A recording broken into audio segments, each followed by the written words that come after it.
दिवाळी संपली की मुंबईमध्ये विविध महोत्सवांना सुरुवात होते। सध्या वरळी सीफेस इथं असाच एक कोळी खाद्य महोत्सव सुरू आहे। चला तर मग आपणही या महोत्सवाचा फेरफटका मारूया।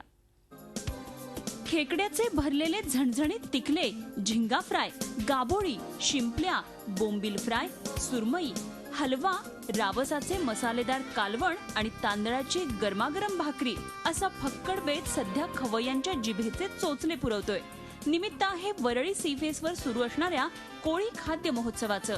आधुनिकतेच्या धबाडग्यात मुंबईचा जुना चेहरा हरवला असला तरी इथले मूळ रहिवासी असणाऱ्या कोळी बांधवांनी त्यांची खाद्य संस्कृती आणि परंपरा जपली आहे।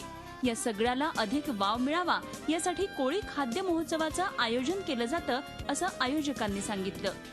मुंबईचे मूळ नागरिक कोळी बांधव आहे आणि ही जी काय 7 बेटावर मुंबई वसली आहे या कोळी बांधवांच्या कलाकृतीला वाव मिळण्यासाठी आम्ही वरळी सागरी कोळी महोत्सव समितीतर्फे यंदा 3ऱ्या वर्षी या सागरी किनाऱ्यावर आम्ही कोळी महोत्सव करतो।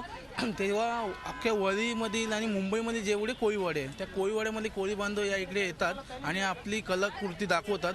आम्हाला ही एक चव दुसऱ्यांना द्यायची असते आणि त्यांच्याकडून रिस्पॉन्स घ्यायचा असतो। हे आमचं मोठं ध्येय आहे आणि हे आम्हाला मिळावं हमेशा ही आम्ही आशा करतो बाबांकडून। वर्सोवा, माहुल, ट्रॉम्बे, वरळी, जुहू अशा विविध कोळीवाड्यातल्या कोळी बांधव या महोत्सवामध्ये सहभागी होतात।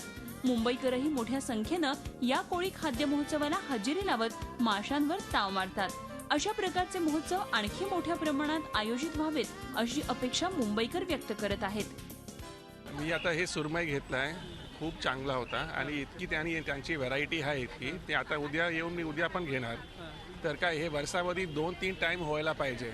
आम्ही सगळा कोळी माणसाच्या आम्हाला सपोर्ट करायला पाहिजे। मुंबईची खासियत हे कोळी कम्युनिटी आहे आणि त्यांच्या ते मच्छी खूप चांगलं असतात। तुम्ही मार्केटमध्ये या घरामध्ये असा मच्छी नाही भेटणार।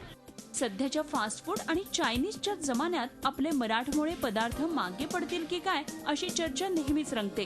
मात्र अशा महोत्सवांच्या आयोजनामुळे फक्त मराठीच नव्हे तर अमराठी मुंबईकरांपर्यंत ही मराठमोळी खाद्य संस्कृती पोहोचते हे देखील तितकंच महत्त्वाचं। तर आपणही चमचमीत माशांची चव चाखण्यासाठी या महोत्सवाला जरूर भेट द्या। झी मीडियासाठी देवेंद्र कोल्हटकर सह ब्युरो रिपोर्ट, मुंबई। झी 24 तास रहा एक पाऊल पुढे।